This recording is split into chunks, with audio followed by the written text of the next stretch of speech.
Palo Alto Networks Firewall, Content ID configuration, now we're into URL filtering. So just when you thought surfing the web was an easy thing to do, now we're going to make it, well, I guess more protected. It's probably a better way of looking at it. Not difficult, just better protected. So moving forward into this idea in here on URL filtering. Okay? So we're going to kind of go through some of the same steps again to see what's going on from a licensing point of view. So click down here on licenses under device. Now on here, remember everything we've done before is on the threat prevention side. We're finally moving into something new and exciting. So over here, and by the way, these may appear in different order depending on what version of PanOS you're using, but up in here, we see that the PanDB URL filtering. You need to have a separate license enabled for that. Tells you what's going on with it. If you didn't already have it activated, where it says yes right here, would say activate, and you would need to click on that first. Now, we can go ahead and download. Haven't done that part yet. Okay, once we do this, well, it has a basic one, so it'll tell you that. Any new entries, all the fun stuff. Whenever we do go to download, you do have to pick what region you happen to be in. Okay, so we're in North America, so we'll go ahead and pick that. And it's going to download all the information from Palo Alto. All right. Finished successfully. There we go. That was fast. Okay, so nice things. So it tells us what version that we had. Okay, so 226, what's been going on with it, finished successfully, all good to go. You'll always have that re-download portion there if you want to, redo anything or revisit any of it. Okay, so perfectly fine on that stuff. Now, there is nothing under my dynamic updates, so go ahead and click on it and show you on here. There's nothing in the dynamic updates that pertains to the URL filters. Okay, so we've got our antivirus, our applications threats, the CVE, all that fun stuff. Global Protect, which is separate, and Wildfire, doing two separate things in there. But nothing with the URL filters on that. So it's completely an as we decide to do it under the licenses point of view, whether we're going to do a new download the new stuff, or anything else. So that's where that is. Otherwise, things stay a little bit static for that. Now, as we move into it, okay, so we're going to do the same type of thing. So under my objects and my security profiles, go down to URL filtering right now on here. Now, I do have a predefined one, so things that I can go ahead and block. Block list can be a completely separate thing. But really what I want to do is I'll go ahead and add my own categories or add my own filter on here. Once we pull this up, we can see all of the categories on the side. Okay, and again, these are all defined for us. They don't give us any information as far as what websites are or not on there. You kind of find that out on a basis as you go, because it can be pretty good size. So a lot of information for that. But category-wise, it tells us what's going to be going on. So I'm going to go ahead and create a user block URL.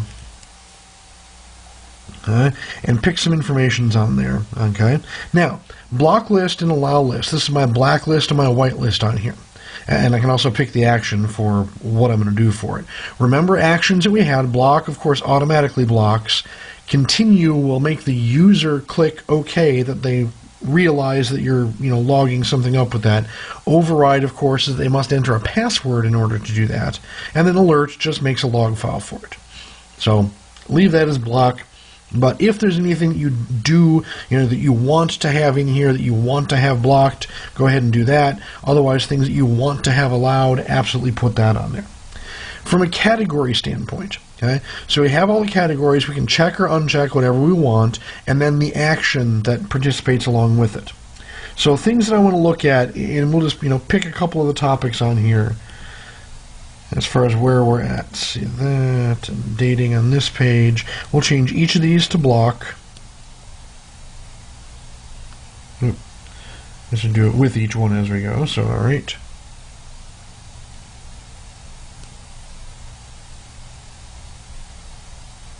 And adult will block. And let's see, what else do I have? I had gambling on my list, there we go. We'll block that. We have the nudity. We'll block that. And sports and weapons. So figure good things for really not going to be allowing during the work week. And weapons. Although weapons you might want to put to logs. You probably want to know if somebody's searching for weapons while they're at work. Nope. But anyway, other things that I want to do is go up to back there in alphabetical order, which makes it nice, but go back to hacking up here, and I want to change this one to alert. And same thing with job search. Because I think it's more fun to just log the information, not let people think that they're being blocked. But alert, there we go, for malware, and social media, social networking, same thing. An alert on that. Okay, so all the others should be set to allow by default. All right, so that's perfectly cool for it. So we've got those changed, the little red marks where we change anything. All right, so that's kind of the way that I want to run this list. And then we'll go ahead and click OK on there. And same thing as before. When I go into my policies, okay, so same policy that I'll go ahead and put it on, so it should be easy to find for us. So right here, I can click on my URL filter and pick either the default or the new one that we just did, the user block URL. All right, so go ahead and click OK. Now, when we go to do this and have everything actually working, I suppose we should go ahead and commit. We haven't done that in a while. So as we go and do this and put everything on here, from a monitoring point of view, remember what we did from the previous 3 nuggets, the 3 things that we looked at for security profiles, were all going to be into the threat log. With URL filtering, we actually have a completely separate log just for that. Okay, so it is giving us an error. I'll go back and check that out afterwards. But monitor on here, we can look at and see the URL filter. Okay. Whoa! There's a new one.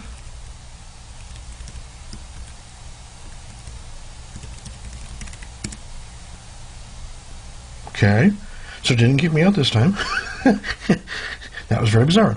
In any event, once we have this going and actually have URLs flowing through here, we will have the stuff that we put in the alert file, we'll actually have that going. So it'll tell you when the request was received, what category it was, the specific URL, the zone information, and most importantly, the source information, your IP and user.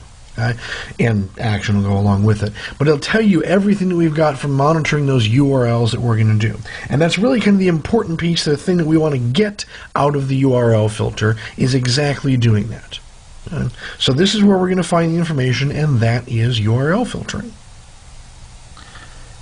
In the wonderful world of URL filters, I remember the first thing to do is to have a license for it. This is for full filtering, not just the categories that we can do on our own. Categories and stuff for filtering on our own, handled completely separately. Okay? This version of the setup is completely for the URL filtering that we get a license for. So after we get off of here, once we have our license in place anyway, the important thing was to activate it and download. That all takes place off the same page right there. And when we get it into our URL profiles, on the same, remember, it's a single profile that we have, so we were able to see all of the different categories on there and select action, so I'll say action per category. So that way you can be very specific in how you want to set things up and how things are going to be viewed, if you will, by your policy. And then just apply it into the security policy as we've done before. Monitoring, by the way, so log is in a URL filter log, so separate from the other stuff.